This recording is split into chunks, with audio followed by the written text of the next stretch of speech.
All right, following her controversial testimony on anti-Semitism last week, University of Pennsylvania President Liz Magill announced her resignation over the weekend. Now, our very own Sara Carter, she's on the ground. She's in Pennsylvania, where she spoke with students earlier today. I bet you didn't have a Fox News mic flag on at the time. Sara, we welcome you back.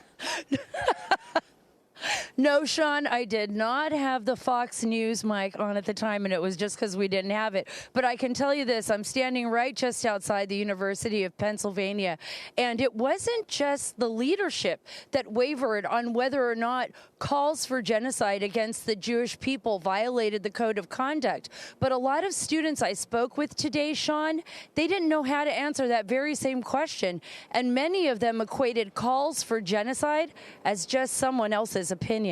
Take a listen. It was very difficult for her and the others to talk about, no, we do not accept genocide on campus as a form of speech. Yeah, I think it's big news for a reason. I guess I haven't spoken about it with too many people at campus, and I don't really know how I feel about it. Just because they're very scrutinized on a national level, I think, right now, and whatever they say, there's probably going to be a lot of commentary about it, so I think it was hard for them to answer, even though I don't think it should have been. Could the campus then say, that's unacceptable? We don't accept a call for the genocide of a group of people. Well, I think that's the question that Liz was asked, correct? That's correct. Yeah. And clearly there's heated opinions on both sides on this topic, and I don't really feel qualified to answer.